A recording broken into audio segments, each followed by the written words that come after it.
અમદાવાદમાં જળબંબાકારની સ્થિતિ વચ્ચે રેસ્ક્યુ ઓપરેશન હાથ ધરાયું છે। સાબરમતી વિસ્તારમાં 11 લોકોનું રેસ્ક્યુ કરાયું। ફાયર વિભાગે લોકોનું રેસ્ક્યુ કરીને સલામત સ્થળે ખસેડ્યા છે। ધોધમાર વરસાદને લીધે ઘરોની અંદર પાણી ઘૂસી ગયા હતા। છાતીસમાં પાણીમાં લોકો ઘરમાં ફસાઈ ગયા હતા। ફાયર વિભાગની ટીમે તમામ લોકોને સુરક્ષિત રીતે બહાર કાઢ્યા છે। આપ જુઓ જે પ્રકારે છાતી સુધી પાણી છે એ જોખમ સર્જી શકે છે। બાળકો, મહિલાઓ, વૃદ્ધો તમામ લોકો અહીં રહેતા હોય છે। ત્યારે 11 જેટલા લોકોનું રેસ્ક્યુ કરવામાં આવ્યું છે। વૃદ્ધ મહિલાને ત્યાંથી બહાર કાઢવામાં આવી રહ્યા છે અને અહીં સ્થિતિ પડકારજનક ચોક્કસ સર્જાઈ હતી। જો કે 11 લોકોનું સફળ રેસ્ક્યુ થઈ ગયું છે।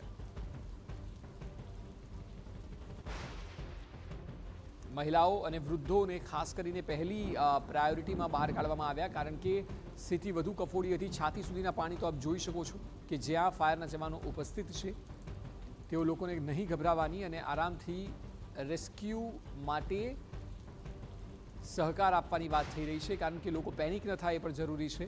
છાતી સુધીના પાણી છે, મહિલાઓ ત્યાં છે, વૃદ્ધો ત્યાં છે અને બાળકો પણ છે। 11 જેટલા લોકોનું રેસ્ક્યુ કરી દેવામાં આવ્યું છે। મહત્વનું છે કે છેલ્લા 48 કલાકથી અમદાવાદમાં જે પ્રકારે વરસાદ વરસી રહ્યો છે, હજુ પણ ધીમી ધારે વરસાદ ચાલુ છે, ત્યારે એ સ્થિતિમાં વધુ જોખમ ન સર્જાય એ પણ જરૂરી છે। જેટલા પ્રભાવિત વિસ્તારો છે, નીચાણવાળા વિસ્તારો છે, ત્યાં સતત એલર્ટ આપવામાં આવ્યું છે, જેથી કોઈ મોટું જોખમ ન સર્જાય। આ પ્રકારે રેસ્ક્યુ કરવામાં આવ્યું અને 11 જેટલા લોકોને સલામત સ્થળે ખસેડવામાં આવ્યા હતા।